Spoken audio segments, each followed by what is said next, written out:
Assalamu alaikum. I'm Carl Arrindell and you're watching In Focus. Now, in July 1989, following months of confrontation between the army and the Prime Minister, Sadiq al Mahdi, over Sudan's crippled economy and the lack of faith in the then government's ability to end the 6-year-old civil war in the south, and a resultant famine that claimed over 250,000 lives, military forces led by Brigadier Omar al Bashir seized power in a coup and announced that a new revolutionary council would rule the Sudan. Brigadier Bashir said he would become the head of state, a prime minister, the defence minister and commander-in-chief of the armed forces.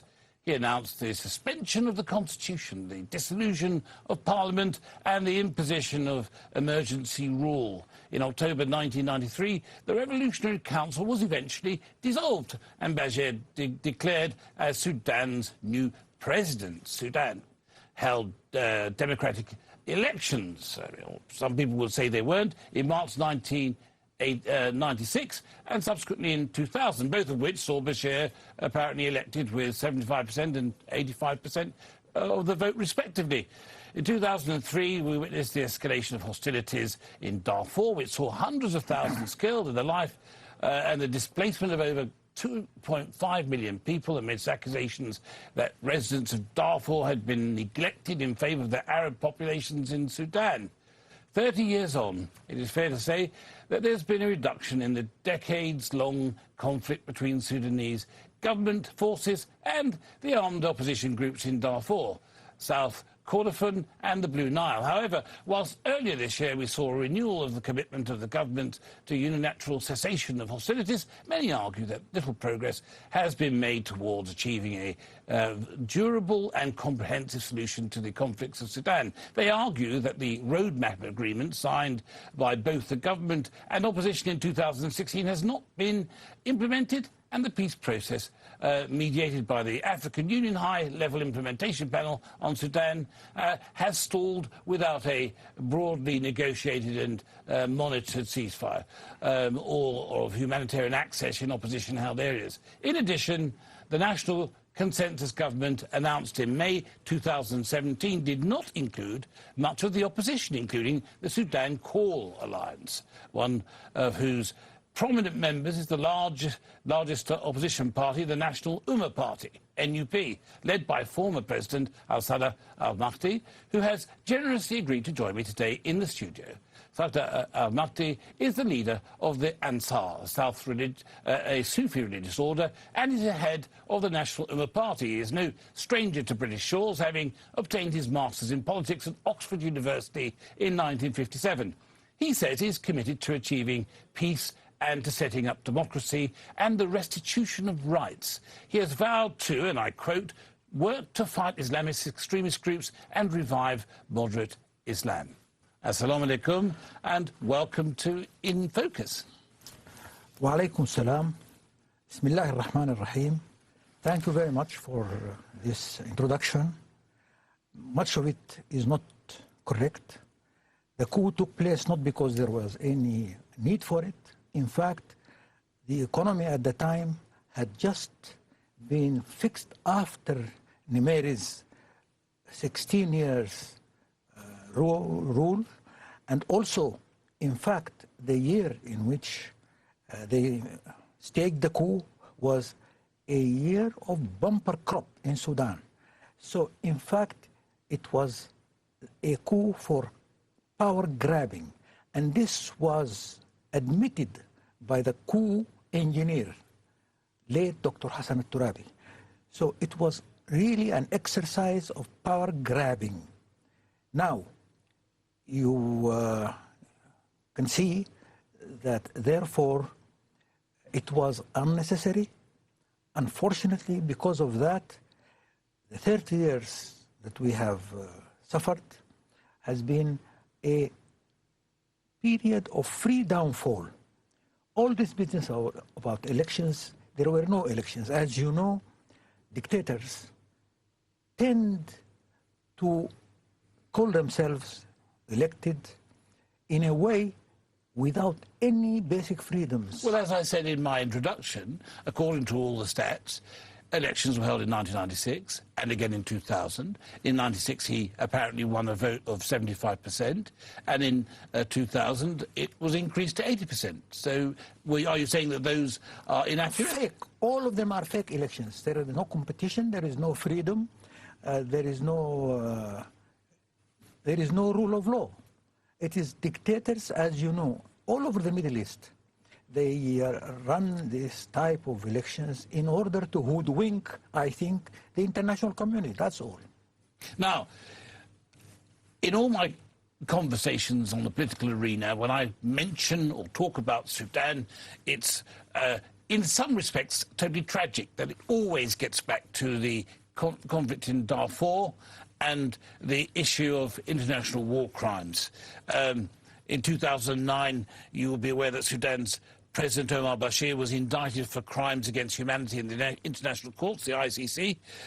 Now, Sudan Call, the coalition of which your party is a prominent member, is backed by the main rebel factions. That's how it's worded in Darfur, as well as the Sudan People's Liberation Movement, the North, the SPLM, which is fighting the Sudanese government in South Kordofan, and the Blue Nile states, and the National Consensus Forces, the NSF, all political parties opposed to Bashir's National Congress Party. Now, interestingly and somewhat controversially, you have lobbied for the ICC indictment, or at least that's what I've read, of Omar Bashir to be rescinded and replaced by an African-based entity similar to something like the Convention for the Democracy of South Africa that we saw dealing with apartheid. Many have argued that the ICC is a highly politicised institution, that it is the only used to prosecute African leaders. On what basis are you lobbying, or is that an inaccurate representation of what you are doing? What did you mean when you referred, and I've seen your words, to the impunity of war crimes and crimes against humanity? Well, you have said a lot that needs to be corrected again. First of all, why Darfur has become prominent. There are problems in Darfur of regional imbalances and so on, but never before have political parties in Darfur formed themselves into military groups to fight the central government, except under this regime. This took off 2003. Before that, the problems in Darfur were imbalances about development, but there was no one gun. No militarization. No one gun pointed against the central government. Again, before the coup, there was no self-determination call in the south. It all came later. Why? Because the coup decided that the identity of Sudan is Arabic and Islamicist. This created basic problems, because Southerners said, if the Sudanese identity is so, we then become second-class citizens. Therefore, they called for self-determination, 1993. Again, the Darfurians who took up arms because they thought, you see, the ethnic composition of Darfur has Africanist and Arab compositions. It seemed to them that the identification of Sudan as Arab and Islamic exclusively meant that the Arabs have dominated. And so this led to this reaction.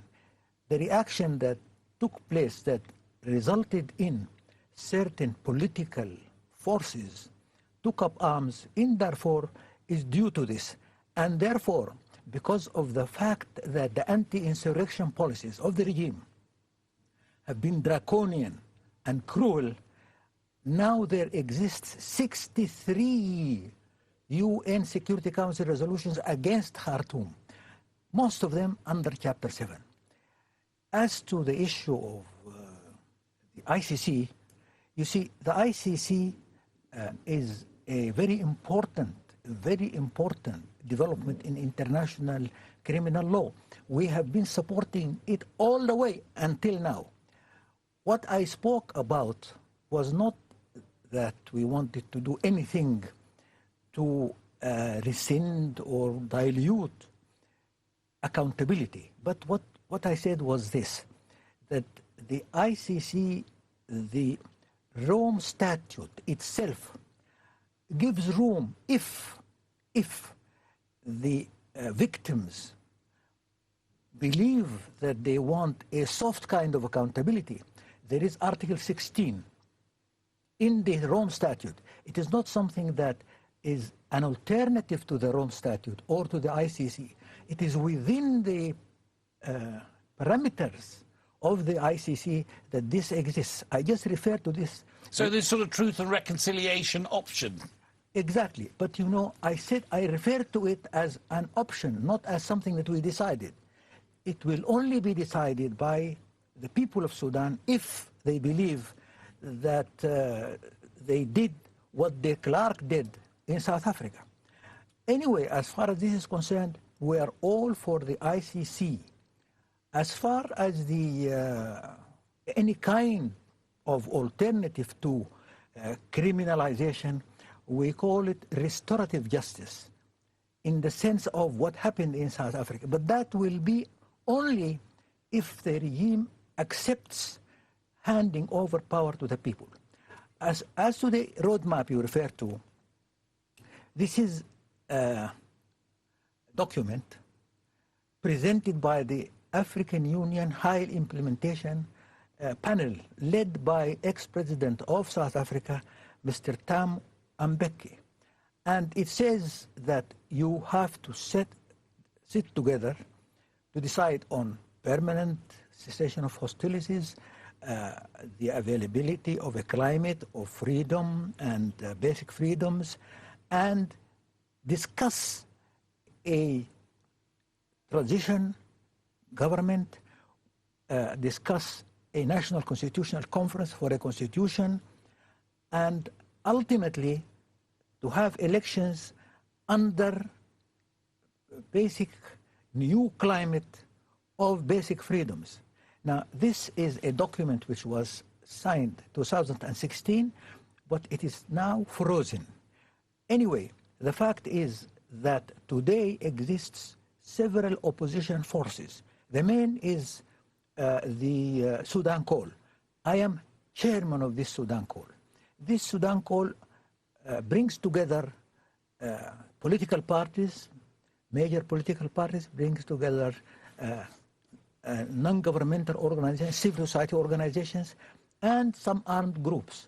The armed groups say within the Sudan Call that we support the peaceful resolution of the problem through either negotiations by the roadmap agreement or a peaceful uprising.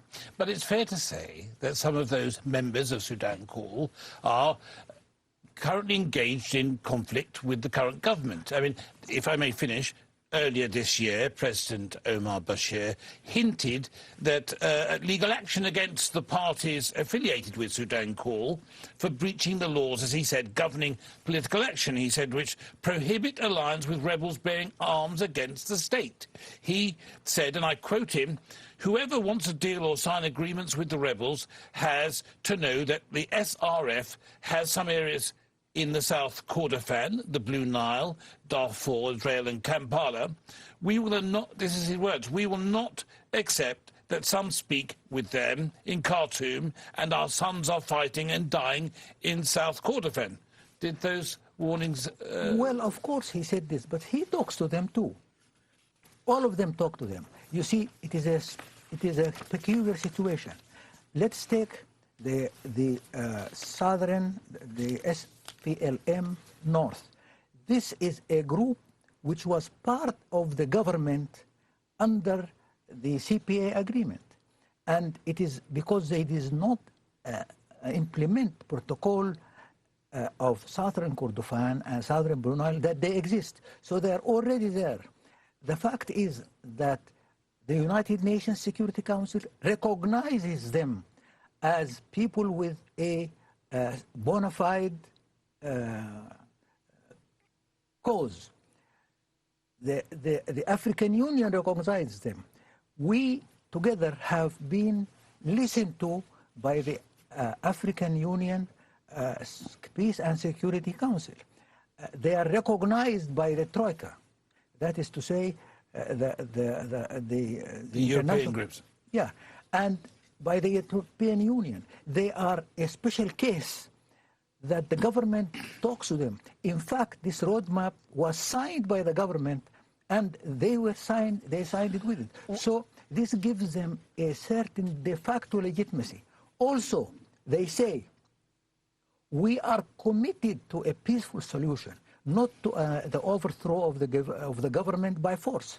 So it's a special case that you cannot simply say that because there is this composition, which is part of the reality, that we don't recognize this fact. Okay, in the last few weeks in London, you addressed various representatives of Sudan Call, some of whom were representatives of the armed groups, and suggested that the current structure of Sudan Call overlaps between the civil and the military tracks, that it should be adjusted, you said, to ensure a complete separation between the peaceful civil track of the Sudan Call and the military track of the Sudan Revolutionary Front, the SRF. You also gave a reassurance at that time that the armed groups in Darfur had committed themselves, as you were just explaining, to this unilateral truce agreed by your party, the National Ummah Party, and the SRF groups back in 2014.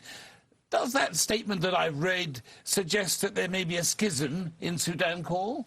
No, the point is, you see, the situation is extraordinary.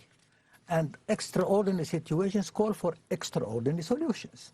What I'm saying is that the Sudan Call, as such, is a civil organization that is committed to the resolution of the Sudan problems peacefully.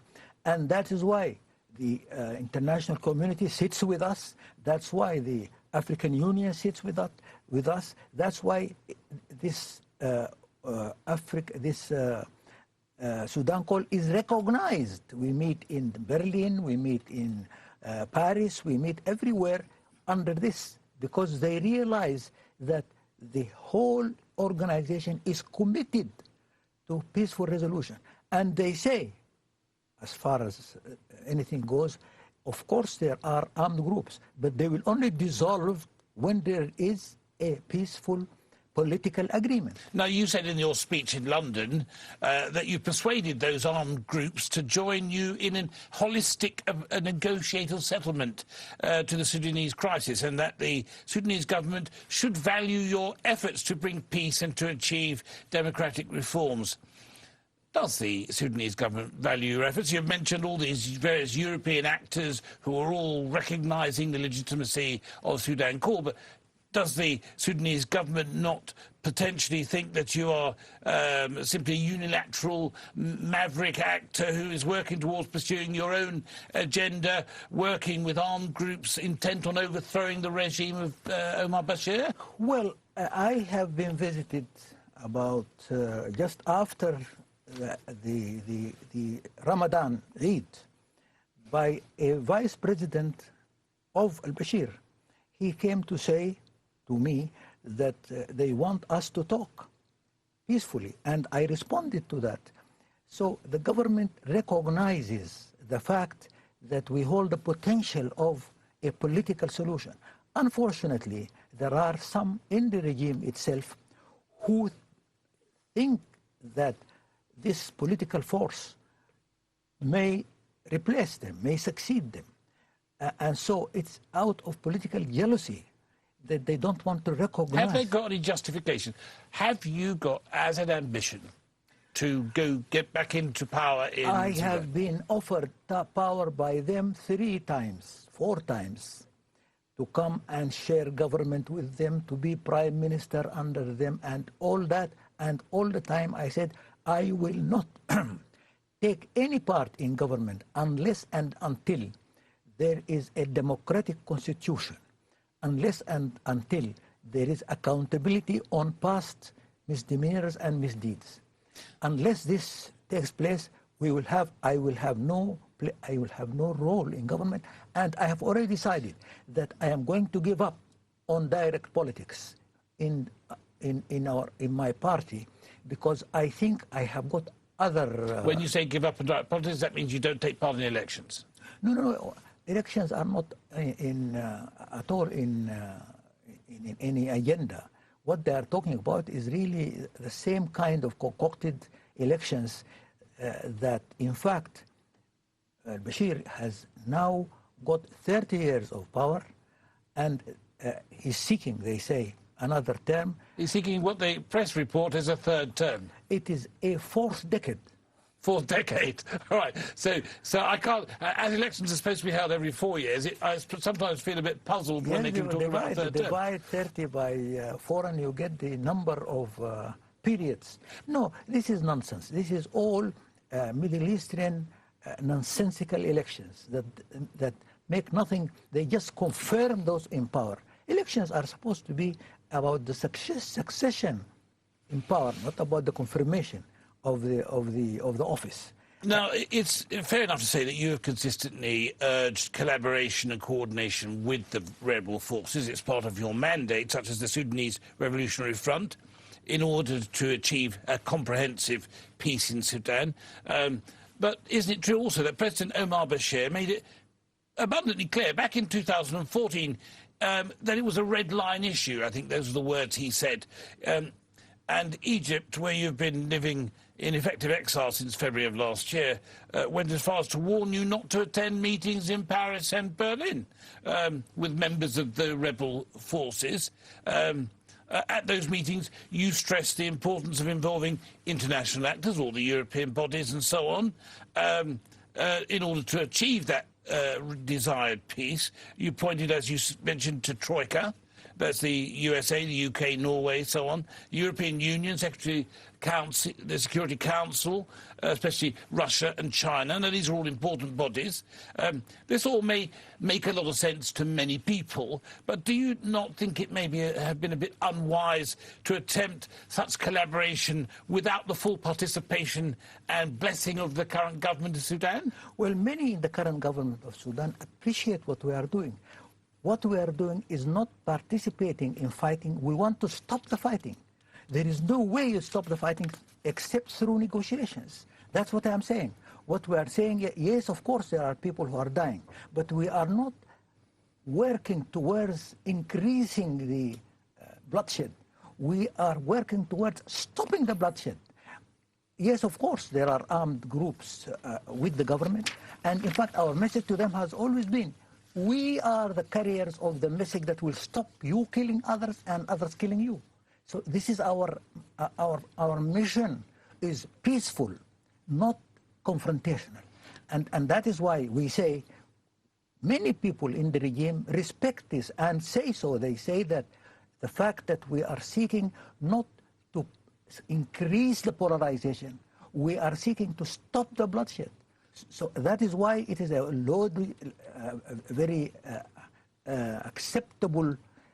It's a very acceptable mission for the people of Sudan and for the international community. So what do you make of Omar Bashir's recent announcement of his party that he's going to alter the constitution so he can run for another term? Well, this is the type of thing that was Joseph Kabila was trying to do, and many other leaders in Africa try to do, and simply make themselves perpetual leaders. This is all nonsensical.